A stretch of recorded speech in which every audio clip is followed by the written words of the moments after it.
La cita bíblica de hoy es Filipenses capítulo 2, del versículo 12 al 18. Filipenses 2, del 12 al 18. Esa es la cita de esta mañana, así que vamos a estudiar este texto bíblico. Filipenses 2, del 12 al 18. Seguimos estudiando Filipenses, esta parte de esta carta del apóstol Pablo, Filipenses. Su característica es el gozo, y este pasaje en particular está involucrado también el gozo. Recordemos que esta es una de las palabras clave de Filipenses, que se repite 16 veces, por eso es que se considera que es la epístola del gozo, por eso mismo. Y para hacer el contraste de por qué Filipenses es tan contrastante que se llame, o que le digamos la epístola del gozo, es precisamente por la situación que estaba pasando el apóstol Pablo. El apóstol Pablo está en la cárcel, la cárcel romana, entonces una situación muy complicada que está pasando el apóstol Pablo, escribiéndola entre el año 60 y 61. Y dentro de esa situación que él está viviendo en la cárcel, él está agradecido por el interés que los filipenses tienen para con él y lo que están haciendo por él, estando él en la cárcel. Pero también les recuerda o les exhorta, recordemos otra vez que él está en la cárcel y está diciendo: compórtense como verdaderos ciudadanos celestiales, que están en este mundo, y particularmente que vivan con gozo. Otra vez el contraste está en que él está en la cárcel, él está sufriendo ahí. Que estén unidos, y ya sabe que cuando hay problemas, pues la unidad sufre ahí. Humildad, el ejemplo es el pasaje que estudiamos antes de donde se habla de esa humildad que mostró el Señor Jesucristo, y por supuesto la constancia, la perseverancia en la vida cristiana. Estos son algunos de los propósitos de la carta a los filipenses. Y la característica es que, bueno, como él escribe a un grupo de hermanos con los cuales él inició la obra, les compartió el evangelio, pues tiene mucho cariño por ello, los ama mucho, y se considera como una de las más personales. Eso no le quita que sea muy cristocéntrica. 18 veces se repite el nombre del Señor Jesucristo.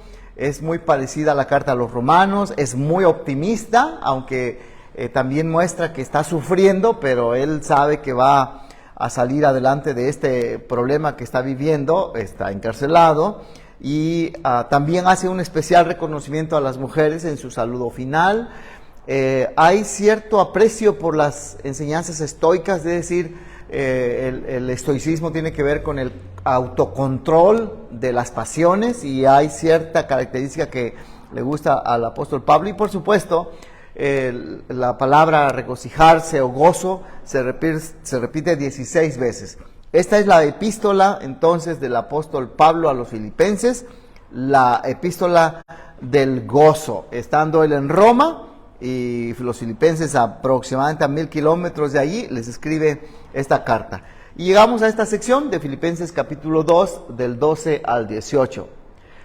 Voy a leerla, dice así: así que, amados míos, tal como siempre han obedecido, no solo en mi presencia, sino ahora mucho más en mi ausencia, ocúpense en su salvación con temor y temblor, porque Dios es quien obra en ustedes tanto el querer como el hacer para su buena intención.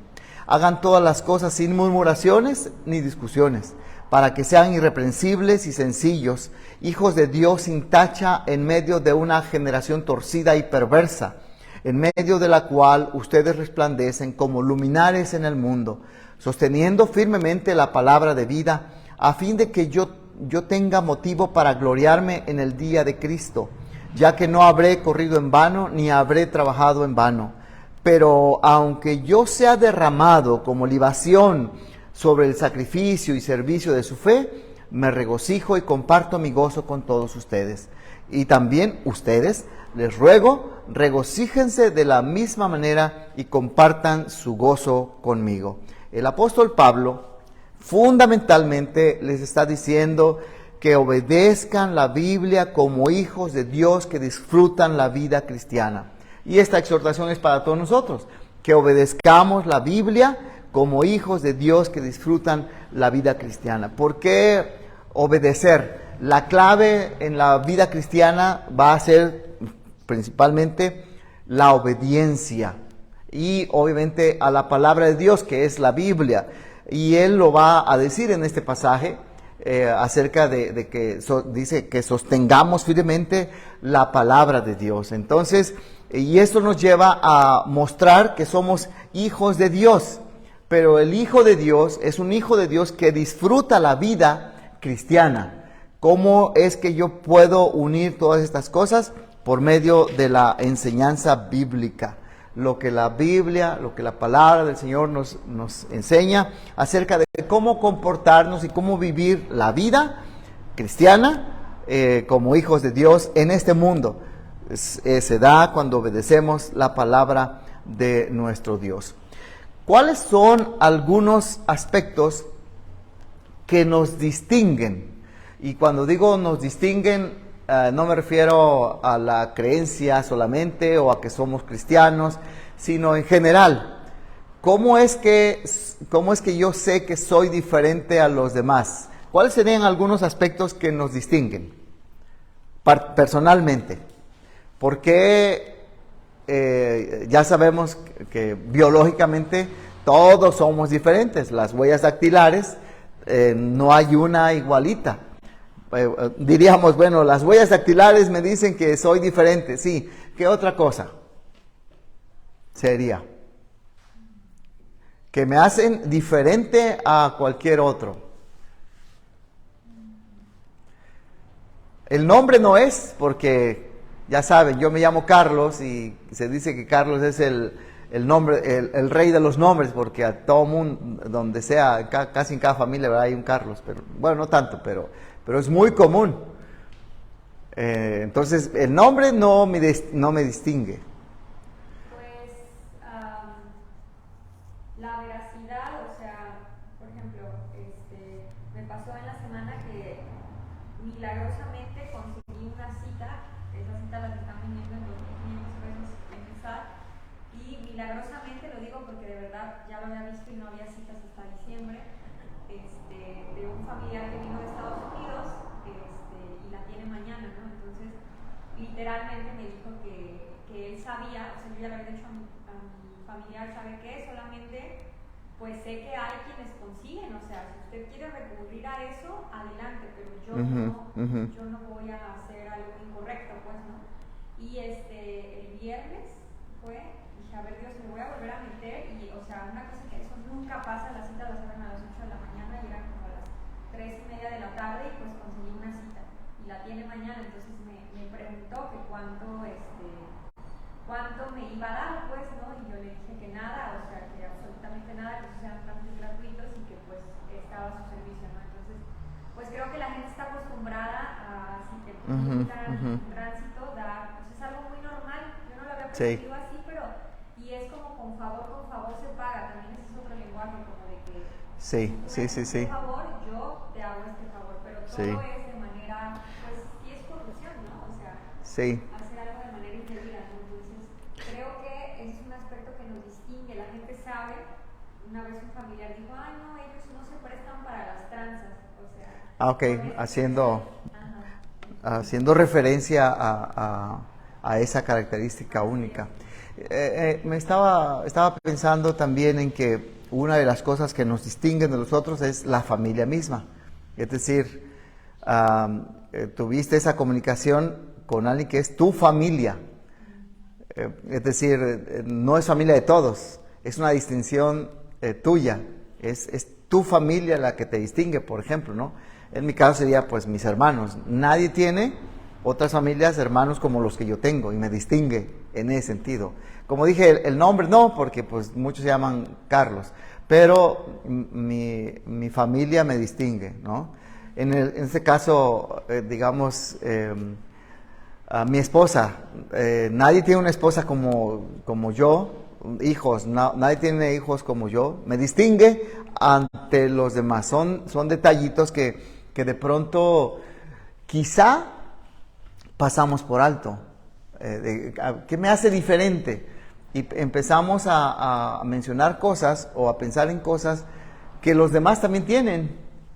Si yo dijera, bueno, mi posición económica, pues es que muchos tienen tu posición económica, ¿no? Que uso lentes, ¿no? Pues es que muchos usan lentes. Y empezamos a ver esos detalles. Pero sí hay algunos aspectos que nos distinguen. Bueno, el apóstol Pablo lo que va a hacer en Filipenses es tratar de recordarnos que hay cosas que nos distinguen como cristianos y que debemos de utilizarlas para hacer esta distinción. Lo primero que nos va a decir, y es un aspecto que nos debe distinguir, o que nos debería distinguir, es que nos ocupemos de nuestra salvación obedeciendo la palabra de Dios. Veamos estos detalles en los primeros versículos. Por ejemplo, este pasaje comienza hablando, con lo primero que aparece en este versículo es, así que, y ese así que me lleva al pasaje anterior, que vea lo que dice, ¿no? Haya pues, estoy leyendo el versículo 5 del mismo capítulo 2, haya pues en ustedes esta actitud que hubo también en Cristo Jesús,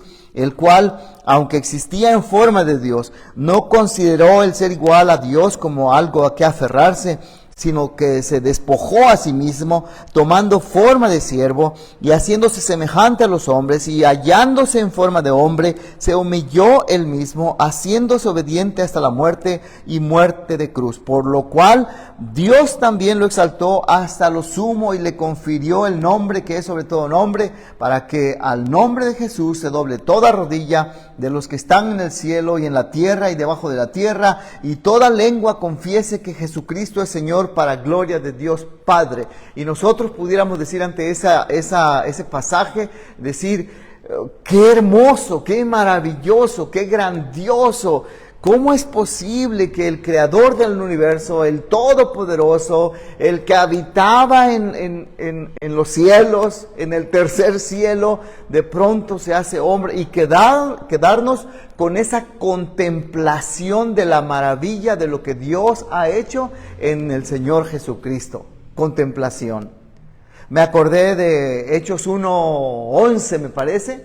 Hechos 1:11, cuando están los discípulos observando, esperando la manifestación del Espíritu Santo. Recuerden, el Señor Jesús les dijo, vayan y esperen ahí, y ellos están esperando, y de pronto aparece el Señor Jesucristo, habla con ellos, y comienzan a ver cómo el Señor Jesucristo se va elevando,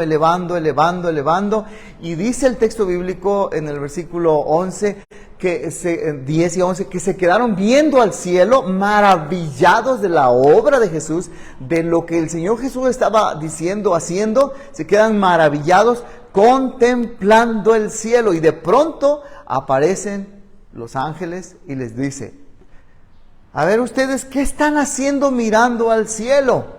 Hace una pregunta, ¿verdad? Como si es una pregunta retórica, porque por supuesto la respuesta era muy clara. ¿Qué están haciendo ustedes mirando al cielo? Ellos pudieron haberle dicho, pues ¿no viste que el Señor Jesús se fue? Maravillosamente desapareció en las nubes y pues estamos maravillados de eso. No, Él les dijo, ¿saben qué? Vienen otras cosas y se tienen que ocupar de esas, porque este mismo Jesús que ascendió a los cielos volverá a regresar. ¿Y qué es lo que vamos a hacer mientras, en el transcurso de eso? Y allí es donde radica el elemento de que la contemplación en sí misma no es suficiente para la vida cristiana. Y nos podemos maravillar de lo que dice Filipenses 2, particularmente el 5 al 11, y ver la maravilla de la obra de nuestro Señor Jesucristo, y quedarnos ahí. Y no puede ser. Tiene que haber un paso más de eso, y allí es donde el apóstol Pablo va a decir, esto es lo que sigue para ustedes. Hebreos capítulo 12 habla precisamente de eso mismo, de esa posibilidad de la contemplación, y que nos pudiera detener en ese instante cuando dice: por tanto, puesto que tenemos en derredor nuestro tan gran nube de testigos, despojémonos también de todo peso y del pecado que tan fácilmente nos envuelve, y corramos con paciencia la carrera que tenemos por delante, puestos los ojos en Jesús, el autor y consumador de la fe, quien por el gozo puesto delante de él soportó la cruz, despreciando la vergüenza, y se ha sentado a la diestra del trono de Dios. No me puedo quedar contemplando al Señor Jesús ascender a los cielos, o ver cómo se humilló, y estar maravillado de la humildad que Él tiene y no hacer nada. Dice Hebreos mismo: corramos con paciencia la carrera que tenemos por delante. Eso es lo que dice el apóstol Pablo aquí. Así que, por eso mismo, amados hermanos, tal como siempre han obedecido, no solo en mi presencia, sino ahora mucho más en mi ausencia, ocúpense en su salvación. No se queden solamente contemplando la maravilla de la obra de nuestro gran Dios y Salvador Jesucristo. No, ocúpense en su salvación con temor y temblor. Por eso es que tenemos que aprender a ocuparnos de nuestra salvación con temor y temblor. Y él dice: bueno, ustedes siempre han obedecido, y siempre, ahora sí que el absoluto, ¿verdad? Cuando dice siempre han obedecido, y pues realmente eso, ese absoluto, es una forma de hablar. Se habla de lo absoluto por lo relativo. Es como si quisiera decir el apóstol Pablo: ustedes tienen un porcentaje muy alto de obediencia, entonces sigan haciéndolo. Aparte de eso, es con ese alto porcentaje de obediencia, por lo absoluto, por lo relativo, él les dice: lo que tienen que hacer es empezar a ocuparse. Es como si, otra vez, están contemplando la maravilla de la obra de Jesús y como que no saben qué hacer. Entonces el apóstol Pablo les dice: lo que tienen que hacer es empiecen a ocuparse. Y aquí, cuando les dice empiecen a ocuparse, él se está refiriendo a un trabajo externo que ellos tienen que hacer. Es decir, muy bien, ya pasé 3 horas reflexionando sobre la exaltación de Jesucristo, maravillado de su creación, de su obra maravillosa en la cruz del Calvario. Comienza a hacer algo. Empieza a ocuparte en esto. Interesantemente, noten lo que sucede aquí. El apóstol Pablo dice: no solo en mi presencia, sino también mucho más ahora en mi ausencia. Esa relación de la presencia y ausencia es muy interesante, porque el apóstol Pablo está diciendo: bueno, yo estuve con ustedes en mi presencia y ustedes estaban haciendo las cosas, pero porque yo estaba allí, porque yo les acicalaba, porque yo les llamaba la atención, yo les llamaba, yo les buscaba, y ustedes lo hacían. Pero él dice: pero ahora mucho más en mi ausencia. Hay una dependencia y una codependencia que debemos de evitar. Es decir, si yo soy un creyente en Cristo, yo creo que todos necesitamos en algún momento dado un impulso, un llamamiento, quizá una llamada de atención, pero tiene que llegar un punto en donde, por usar la figura del cordón umbilical, cortemos ese cordón umbilical con los otros para sanidad de ambos. El apóstol Pablo dice: ok, en mi presencia ustedes siempre han obedecido. Pero lo maravilloso de esto es que también en mi ausencia, es decir, no tengo que estarlos vigilando para que hagan las cosas, ustedes ya aprendieron a hacerlas. Entonces empiecen a ocuparse, empiecen a hacerlo. Interesantemente, cuando él dice: porque Dios es quien obra en ustedes, aquí hay una unión entre el trabajo interno y el trabajo externo. Yo sé lo que tengo que hacer, pero no lo hago por mí mismo, sino, como Pablo lo decía, por la gracia de Dios es que yo he trabajado mucho más que ustedes, pero esta no fue propiamente una idea mía, sino que es el Señor trabajando en mi corazón. Por eso es que hay un trabajo externo que debemos de hacer, pero también hay un impulso interno que Dios provoca en nosotros para hacerlo, tanto el querer como el hacer, para su buena intención, la buena intención del Señor, lo que Él quiere que nosotros... Interesante este asunto, porque a veces decimos, bueno, ¿cómo es que yo tengo que hacer las cosas o qué cosas debo de hacer para cumplir su voluntad o para cumplir el propósito de Dios en mí? Simplemente hazlas, porque Él ya puso ese deseo en nosotros, porque lo que Él está poniendo en nuestro corazón es para su buena intención. Y ahí tenemos el gran ejemplo en Colosenses 3 cuando dice, despójense del viejo hombre, o se han despojado del viejo hombre, así dice la Biblia ahí, dice, y ahora vístanse.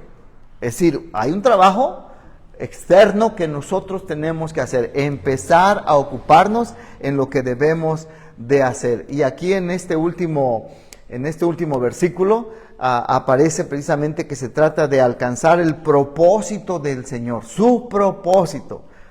Él coloca ese deseo en nuestro corazón para que lo comencemos a hacer. Y noten cómo se muestra que esto es precisamente lo que Dios quiere. Su personalidad está metida allí. Dios es el que provoca.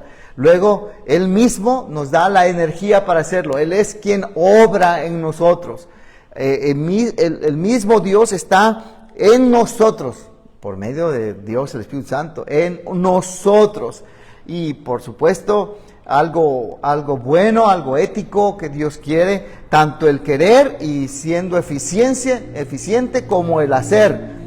Terminando con lo que Dios busca en nosotros para su buena intención. Al final de cuentas, entonces, hay un trabajo externo y un trabajo interno que van juntos para hacer lo que Dios quiere que nosotros hagamos para su buena intención, para su buena voluntad. Ahora bien, ¿cuáles podrían ser algunas maneras de empezar a ocuparnos en nuestra salvación?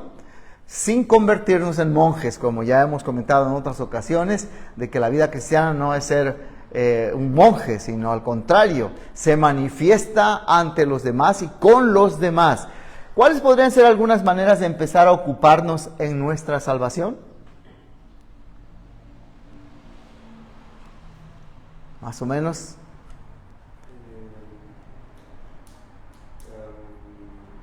Mejorar nuestra teología. Ok, mejorar nuestra reflexión de lo que Dios quiere para nuestra vida, puede ser, sí. No solamente quedarnos extasiados de lo que, por ejemplo, soy salvo por gracia. ¡Wow! ¡Qué hermoso! ¿Qué vas a hacer con eso? ¿Verdad? Ok, seguir reflexionando mucho mejor en ese punto, puede ser, ¿verdad? Así es. Precisamente ayer hablaba con algunos alumnos y les preguntaba sobre este asunto de si el ser humano peca porque es pecador o es pecador porque peca. Ya sabemos, ¿verdad? Eso es depende del concepto teológico que uno tenga acerca de la salvación. Dependiendo de dónde se ponga el énfasis. Si se pone el énfasis en el perdón de Dios, en su gracia, o si se pone el énfasis en lo que es la ley de Dios. Y bueno, dependiendo ahí, porque alguien podría defender un punto o podría defender el otro. Bueno, por ejemplo, eso nos lleva a una práctica más reflexiva, ¿verdad? Así es. Otro detalle, ¿cuáles podrían ser algunas maneras de empezar a ocuparnos en nuestra salvación? Yo creo que con buenas obras, ¿no? O sea, al final de cuentas, creo que tenemos o se nos ha enseñado como mover a las buenas obras como algo malo. O sea, Sí. directamente, pero y realmente yo creo que es nada más colocarlas en el lugar correcto. Pero Sí. una forma de ocupar nuestra oración es pues, haciendo buenas obras.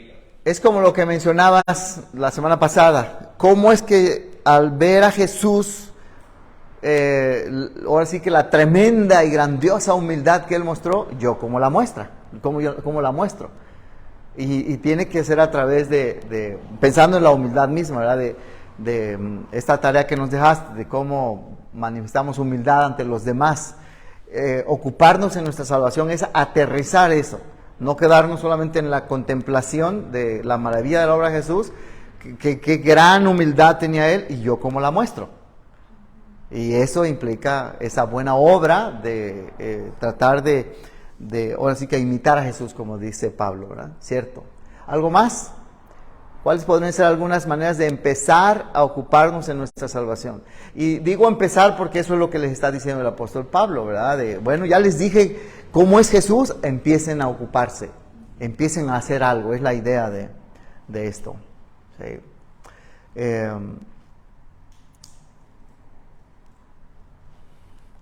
Porque, por cierto, solamente para lo de el hombre peca porque es pecador porque peca, uno lo sostiene Lutero y otro la sostiene Calvino, nada más para completar la idea de lo que estaba mencionando ahí. Pero el punto está entonces es que tenemos que aprender a aterrizar lo que creemos, nuestra fe cristiana, llevarla, porque es muy padre asistir a escuchar el sermón dominical y sentir a gusto esa contemplación y salir a la calle y listo, no hacer nada. Es como quedarnos mirando el cielo de cómo se subió Jesús en las nubes y desapareció allá. Es como ver el pasaje de Filipenses 2 del 5 al 11 y decir, wow, qué maravilla. ¿Y qué hacemos ante eso, verdad? Allí implicaría empezar a ocuparnos en la salvación. Uno de mis maestros dijo así, la riqueza espiritual, uno de mis maestros escribió así, la riqueza espiritual interior, fíjese, viene de la contemplación de Jesús, la reflexión teológica, el pensar, el maravillarme, sí, viene de ver a Jesús, de ver a su obra, del esfuerzo humano por vivir de acuerdo a la salvación que Cristo ha dado. La riqueza espiritual no solamente es la contemplación, sino que hay un esfuerzo humano. Yo tengo que vestirme, el ser humano se tiene que vestir del nuevo hombre, dice el texto bíblico, y de la gratitud que reconoce y espera la acción de Dios en la propia vida. Vea cómo se mezcla estos dos aspectos de sí. Yo contemplo la obra del Señor Jesús y crezco espiritualmente, pero también lo que yo haga, las buenas obras que se mencionaban hace un momentito, son también las que me ayudan a crecer en mi vida espiritual. Por agradecimiento a la obra de Jesús, por supuesto, por la salvación que el Señor Jesucristo me ha dado, sí, y por supuesto lo que Dios va a seguir haciendo en mi propia vida. Esto tiene que ver con esto. Y el apóstol Pablo, aparte de hablar de la obediencia, también habla de un comportamiento como hijos de Dios que se da obedeciendo la palabra de Dios, que es la Biblia. En Filipenses 2, del 14 al 16, el apóstol Pablo va a mostrar una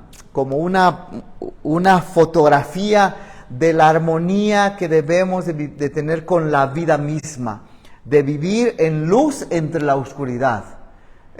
Armonía con la vida, vivir en luz entre la oscuridad. Y sigue diciendo, hagan todas las cosas, es como si dijeran, empiecen a hacer las cosas, es la idea de esto, empiecen a hacer las cosas. Otra vez, el apóstol Pablo los ha llevado de la contemplación de la maravilla de quién es Jesús, a que empiecen a ocuparse en su salvación, y aquí lo sigue ejemplificando diciendo, empiecen a hacer las cosas sin murmuraciones. Y seguramente el apóstol Pablo tenía en mente el libro de Números.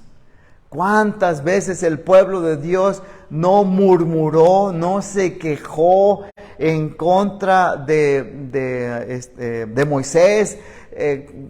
Discutieron entre ellos para tratar de quitarlo, etcétera. ¿Cuántas veces? Parece que el apóstol Pablo estuviera diciendo, así como fueron en la antigüedad, estamos teniendo el mismo problema.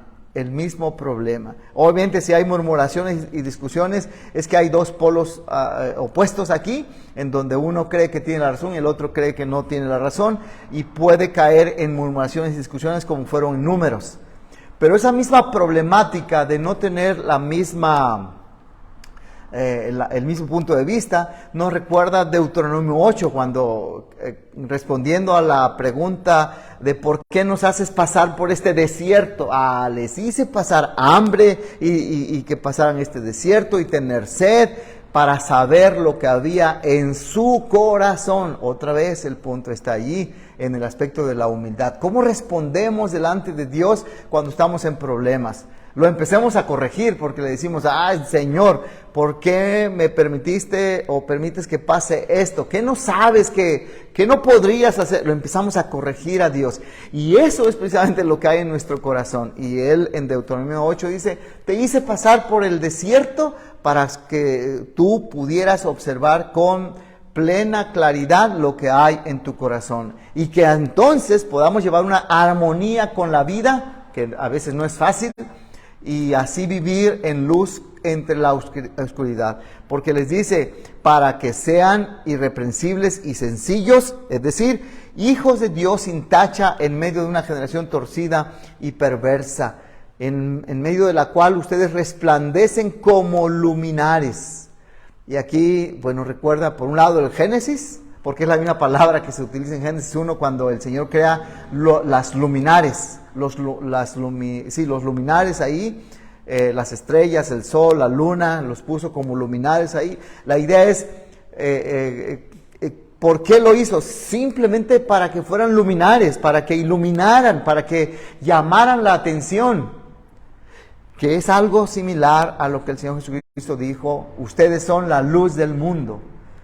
¿Qué significa que yo sea la luz del mundo? Que llames la atención, que se noten tus diferencias, ya aquí pensando como hijo de Dios en el mundo. Y luego también dice, sosteniendo firmemente la palabra de vida. ¿Cuál es la palabra de vida? El Evangelio, la palabra del Señor. Y aquí pudiéramos entenderlo de dos formas. Uno, que te agarres firmemente a la palabra de Dios, a la Biblia.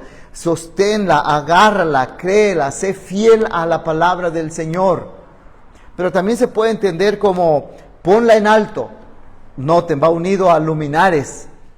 Como luminar, hay algo que debemos de poner muy en alto. Y es como si yo dijera, yo creo en este libro, en lo que dice este libro, poniéndola en alto. Como dice Pablo, sosteniéndola en alto, firmemente la palabra de vida, como luminares, que solamente están ahí para, y quizá esto pueda ser como cuando nosotros colocamos en Facebook o en Instagram versículos bíblicos que reflejan simplemente nuestro pensamiento. O que nosotros creemos en eso que está allí y estamos siendo simple y llanamente como luminares. Lo pongo ahí para que alguien lo lea, no para convencerlo, no para transformarle. No, ese no es nuestro trabajo, ese es trabajo de Dios, el Espíritu Santo, sosteniendo firmemente la palabra de vida a fin de que yo tenga motivo para gloriarme en el día de Cristo, ya que no habré corrido en vano ni habré trabajado en vano. Interesantemente que a veces cuando hablamos de Cristo a otras palabras, a otras personas, pudiéramos sentirnos orgullosos de cómo la reciben y cómo les enseñamos y todo eso. Pero aquí el apóstol Pablo nos recuerda que al final de cuentas, la vida cristiana es un proceso que hasta que se termina sabremos cómo es el final de lo que significó la vida cristiana o la formación espiritual en la persona. Hay momentos en los que podemos ver que es un gran creyente, un gran, discípulo, pero no cantemos victoria. Es decir, esperémonos la vida misma para que él pueda comprender en esto. Es decir, es cierto, puedo describir la fidelidad que un discípulo puede tener, que yo mismo puedo tener, pero también debo fomentar la perseverancia, porque muchos solamente son fieles mientras las cosas van bien, pero no perseveran. Y otros son fieles en algún momento y cuando por alguna situación cae, se detiene, se levanta y sigue adelante. Recuerdo el proverbio, ¿verdad? De 7 veces cae el justo. Y lo he repetido otras veces que este versículo en Proverbios no es la idea general de Proverbios, porque Proverbios es la haces, la pagas. Es decir, si tú caes es que no eres justo, pero aquí Proverbios está diciendo, tú caes y sigues siendo justo, eres justo. Eso está en contra del pensamiento general de Proverbios, pero se levanta. Es lo mismo, fidelidad y perseverancia, como alguien mencionó también. Perseverar en la vida cristiana, eso ya es ser exitoso en la vida cristiana. La pura perseverancia ya me provoca el éxito en la vida cristiana. Bueno, el apóstol Pablo está interesado en que los filipenses así vivan de esa forma también. Esta pregunta ya la había hecho antes, cuando alguien le preguntó a un pastor que le mostrara cuál es el folleto evangelístico más importante, mejor, la clave para evangelizar a una persona. Y el pastor le respondió leyendo 2 Corintios 3:2. El folleto evangelístico más importante que podemos ofrecer a las personas es nuestra propia vida, de fidelidad y perseverancia. Fidelidad y perseverancia. No de perfección, porque eso luego también es lo primero que surge, ¿verdad? Pero, oye, tú no eres perfecto. No hay perfección, hay madurez espiritual. Fidelidad y perseverancia, que en otras palabras casi describen lo que es la salvación en Cristo Jesús. Fidelidad y perseverancia. Entonces, así es como entramos a esta última parte de este pasaje, cuando el apóstol Pablo nos invita a que disfrutemos la vida cristiana obedeciendo. Y note los dos aspectos: disfrutar la vida, pero cristiana. Disfrutar la vida cristiana tiene que ir unido obedeciendo la Biblia, obedeciendo la palabra del Señor. Al final de cuentas, esto se convierte de pronto en un estilo de vida. En un momento en el que nosotros debemos de aprender a vivir una vida satisfactoria, pero también no solamente con la vida, sino con la muerte misma. Ya sabe que, bueno, siempre hay cierto temor a lo desconocido, particularmente la muerte, pero cuando pensemos en la vida, he vivido una vida satisfactoria, y así también espero la muerte. Una muerte satisfactoria, una muerte que de pronto pone ahora sí como la cereza en el pastel, que fue una muerte en donde el nombre de Dios, el nombre del Señor Jesucristo fue honrado y glorificado. Satisfacción con la vida, como haya sido la vida, como esté viviendo la vida, estoy satisfecho con la vida, pero también estaré satisfecho con la muerte que el Señor me llevará ante eso. Esto me lleva a pensar cómo el apóstol Pablo describía su propia vida diciendo: pero aunque yo sea derramado como libación sobre el sacrificio y servicio de su fe, me regocijo y comparto mi gozo con todos ustedes. Vean cómo el apóstol Pablo tenía muy claro su vida como un acto de adoración a Dios. Y creo que eso es parte de esa satisfacción de la vida misma. Mi vida como un acto de adoración a Dios. Porque este derramamiento de la libación es el derramamiento en un acto de sacrificial o de adoración al Señor, donde el agua o el vino se derrama sobre el sacrificio, mostrando que hay una completa entrega al Señor. Por ejemplo, por eso cuando dice: pero aunque yo sea derramado como libación sobre el sacrificio y servicio de su fe, es decir, sí, aunque yo muera, pero es una muerte que me llena de satisfacción, porque la estoy llevando o la estoy teniendo para la gloria y honra de nuestro Señor. La vida como un acto de adoración a Dios es una vida que tiene de fondo esa satisfacción con la vida. Y cuando morimos, una satisfacción con la muerte ahí también. Y este sacrificio y servicio, que también pudiera ser el servicio sacrificial de su vida, de la fe, es la misma palabra que se usa en Romanos 12:1, cuando dice, así que hermanos, por las misericordias de Dios, presenten su cuerpo en sacrificio vivo, agradable a Dios, que es vuestro culto racional. Es la misma idea, la vida consagrada al Señor como un acto de adoración al Señor. Mi vida, mi completa vida ante el Señor. Y noten cómo dice, comparto mi gozo con todos ustedes y también ustedes, les ruego, regocíjense de la misma manera y compartan su gozo conmigo. Una vida de gozo en donde esta vida como un acto de adoración a Dios, satisfacción con la vida y con la muerte entre unos y otros. ¿Qué hemos aprendido hoy?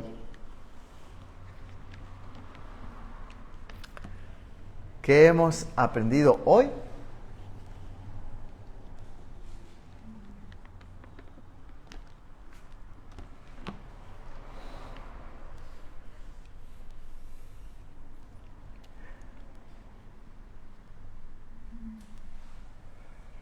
Bueno, me quedó muy grabado el versículo este que dice que Dios produce en nosotros, diré, como el hacer de su buena voluntad, pero en lo que hemos visto en la enseñanza de hoy es un trabajo conjunto, como hay una obra interna que la hace Dios, pero a mí me toca hacer esa parte externa que es visible, ¿no? La parte que Dios obra en mi vida, produciendo esas buenas obras o produciendo el deseo de agradarle a Él, va de la mano con la acción y esas cosas visibles al mundo, ¿no? A las personas. Entonces, pues es un trabajo de equipo, ¿verdad? Sí. Dios quiere, desea obrar en nosotros, pero si nosotros no estamos dispuestos, pues Él tampoco lo va a hacer. Sí. Entonces, qué padre ver cómo un equipo que decide obedecer a Dios y permitir esa obra interna, pues se va a beneficiar de lo que sí se ve, ¿no? La obra externa. Sí. Sí, estaba pensando en cómo en ese equipo que se forma, si Dios solamente provocara en nosotros el querer y nada más, ahí sería una simple reflexión. Estar pensando en lo maravilloso que es Dios, por ejemplo, pero no llevarlo a la acción. Y esa obra externa me hace darme cuenta precisamente que tiene sentido, que tiene valor. No solamente el declarar mi fe o decir que tengo fe, sino y cómo transforma mi vida, cómo lo demuestro ante los demás. Y creo que este ha sido uno de los peores tropiezos provocados para la gente que no encuentra esa relación entre ¿de qué sirve creer en Dios? ¿De qué sirve? Creo que el tropiezo se hace o no se entiende de qué sirve porque se queda solamente en la contemplación, no sé, hacer una oración, un rezo, un canto, y es todo. No se lleva a la acción ese punto. Y creo que el mismo Señor Jesucristo en el pasaje que leímos antes, Filipenses 2 del 5 al 11, Él precisamente no se quedó en la contemplación, ¿no? Siendo en forma de Dios, o Juan 1:1, ¿verdad? Cuando dice que estaba cara a cara con Dios, no se quedó allí en la contemplación de la deidad, ¿no? Bajó y obró por nosotros. Interesante. Muy bien, ese binomio es clave. ¿Algo más? Sí. Hay un proceso que a mí me está poniendo últimamente y me ayuda mucho y creo que significa un poco esto, que es escuchar, creer y obedecer, ¿no? Y es como en ese orden, ¿no? O sea, primero escuchar lo que Dios dice, ¿no? Por medio de su palabra. Luego tengo que creer eso que Dios dice en su palabra. Y finalmente eso me lleva a a la obediencia, ¿no? Y creo que tiene que ver con eso que compartía, ¿no? Al final de cuentas, lo que nos va a hacer diferentes, digamos, por así decirlo, al resto de las religiones es justamente que eso se refleje en nuestra vida, ¿no? Porque realmente a veces podemos quizá en el aspecto de la teoría, por así decirlo, ponernos a discutir, ¿no? Y quizá podemos llegar a tener razón en nuestros conceptos, ¿no? Porque sabemos que la Biblia es la verdad. Pero si eso no se refleja en una forma de vida diferente, pues realmente simplemente se queda como en ese orgullo que a veces podemos tener de decir, tenemos la verdad y tú estás mal, ¿no? Pero creo que ese ha sido, como usted decía, yo creo que ese ha sido el problema pues del cristianismo en este tiempo, ¿no? El hecho de querer como simplemente conformarnos con tener la verdad, pero no vivir, ¿no? Y al final de cuentas, pues eso es, la religión es eso, ¿no? O sea, es simplemente la teoría, ¿no? Es interesante saber observar, no por mencionar, digo, pero por ejemplo, ¿no? Cuando me ha tocado ver de repente familias que van a la iglesia católica, ¿no? Que vas a la iglesia y están de una manera, pero salen y su vida pues, sigue siendo totalmente diferente, ¿no? Y a veces, pues nos llega a pasar también a su proceso, creo que es esa combinación. Estaba pensando en aquel filósofo que, parafraseándolo, él decía que le gustaba la enseñanza de Cristo. Era muy convincente, muy buena. Y él dice, creería en ella, a no ser por los cristianos. Porque Gandhi, ¿no? Decía eso. Gandhi decía eso, ok. Me gusta Cristo, pero no me gustan los cristianos. Y creo que se refiere a eso. Que sí, la enseñanza está muy buena, lo que se ofrece está muy interesante, muy edificante, muy espiritual. Y hay mucha persona en general que piensa que eso es lo espiritual, solamente la contemplación, sin la acción. Por lo tanto dice, pues ¿de qué sirve? Puedo creer en esto, puedo creer en una piedra, puedo creer en un árbol, puedo creer en mí mismo, puedo creer en cualquier cosa, contemplarlo. Pero eso no es la vida cristiana, que la Biblia ofrece. Eso sí, podremos llamarle la espiritualidad de nuestros siglos, de nuestras épocas, pero no es la espiritualidad bíblica, como el apóstol Pablo lo menciona aquí. ¿Algo más? En una clase que estuve yendo un tiempo de filosofía de las religiones, el maestro decía que, a diferencia de otras religiones, el cristianismo o todo aquello que se basa en la Biblia tenía la gran desventaja o era menor a otras por el hecho de basarse solo en la fe, hablando como de esta cuestión solo de contemplación, a diferencia de otras que tenían prácticas ascéticas o que realmente lo sentían en la carne, los hacían tener una comunión o un camino más vivo hacia su Dios. Y creo que es como lo mencionaba Facundo, muchas veces esa falta de acción, no necesariamente de sufrimiento o monje, pues es lo que hace menos real o menos viva la comunión con el Señor. Sí, eso es interesante porque es la creencia general, ¿verdad? Del cristianismo así es, pero ese no es el cristianismo bíblico. El apóstol Pablo, particularmente por el texto que estudiamos ahora, no lo enseña de esa forma. Algunos dicen también que los grandes movimientos espirituales del cristianismo, lo único que ha provocado es más muerte, más dolor, más sufrimiento. Y sí, pueden poner las persecuciones de hermanos contra hermanos, etcétera, etcétera, la misma reforma y otros despertares espirituales que provocaron muerte. Pero tiene que ver esto con, como mencionaba hace rato Facundo, escuchar, creer y obedecer desde la perspectiva bíblica.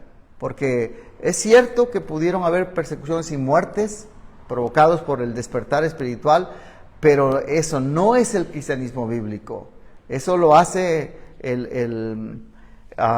¿cómo se llama? Iba a decir fariseísmo, pero no es la palabra que buscaba. Es el ser el no pensar. Fanático, esa es la palabra. Eso lo hace el fanatismo, no el cristianismo. Porque el cristianismo se debiera de caracterizar por la obediencia bíblica a la palabra. Por eso es que hablamos de esto, que obedezcamos la Biblia, la palabra de Dios, como hijos de Dios, y que disfrutan la vida cristiana en esa armonía de dedicar mi vida como un acto de adoración a mi Dios. Y por supuesto eso eliminaría ese resultado fatal de un fanático que no está aplicando lo que la Biblia dice. Muy bien, vamos a terminar aquí en oración. Oremos. Padre, gracias por este tiempo que nos permite reflexionar sobre la palabra del Señor, palabra de Dios. Ahora enséñanos, ayúdanos a tener la idea clara de qué es lo que debemos de hacer. Es cierto, somos luminares, pero ahora ayúdanos a llevarlo a la práctica, una práctica que sea de beneficio para los otros que nos rodean, para los otros seres humanos que nos rodean. Que tu Espíritu nos ayude en esto. Muchas gracias, en el nombre de Jesús, nuestro Salvador. Amén. Muchas gracias.